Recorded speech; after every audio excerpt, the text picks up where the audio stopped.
بسم اللہ الرحمن الرحیم الحمد لولیہ والصلاة والسلام علی من لا نبی بعدہ اما بعد پیغام اصلاح سیریز میں خوش آمدید۔ آج کی ہمارا موضوع ہے دوسروں کی مدد۔ اسلام ایک ایسا دین ہے جو صرف عبادات کا نہیں بلکہ معاشرتی فلاح، ہمدردی اور بھائی چارگی کا درس دیتا ہے۔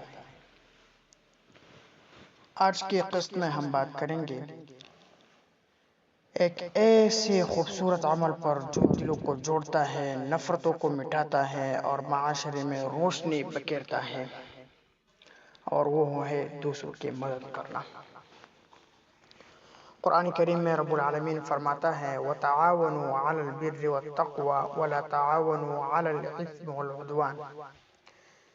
نیکی اور تقوی پر ایک دوسرے کی مدد کرو اور گناہ و زیادتی پر مدد نہ کرو۔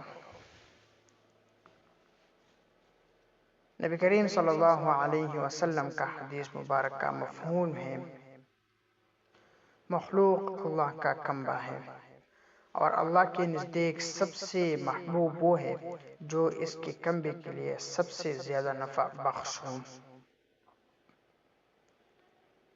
مدد کے فوائد یہ ہیں کہ مدد دلوں میں محبت پیدا ہوتی ہے، اللہ کی مدد شامل حال ہو جاتے ہیں، دعا لینے کا ذریعہ ہے، غربت، بھوک، پریشانی اور تنہائی کا خاتمہ ہوتا ہے، معاشرتی ہم آہنگی پیدا ہوتی ہے۔ مدد کے مختلف طریقے ہیں: مالی امداد، وقت دینا، کسی کا بوجھ اٹھانا، دعا دینا، کسی کا دکھ بانٹ لینا، راستہ بتانا یا کسی کا ہاتھ تھام لینا، علم، مشورہ یا سکھانے سے مدد دینا۔ مدد کے لیے کچھ اصول ہیں: خالص نیت اللہ کی رضا کے لیے ہو، احسان جتایا نہ جائے، دل آزاری سے بچا جائے، چھپ کر مدد کی جائے، اس شخص کو بھی مدد کی جائے جو ہمیں پسند نہ ہو۔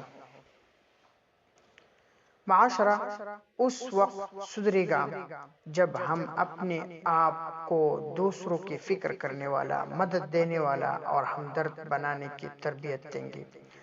اگر ایک ہاتھ دینے والا ہو تو دوسرا لینے والا بھی اٹھ کر کھڑا ہوتا ہے۔ انشاءاللہ اگر ہم اس پر عمل کریں گے تو ہمارے معاشرہ صحیح اور اصلاحی معاشرہ بن جائے گا۔ اللہ ہمیں دوسروں کی مدد کرنے کی توفیق عطا فرمائے۔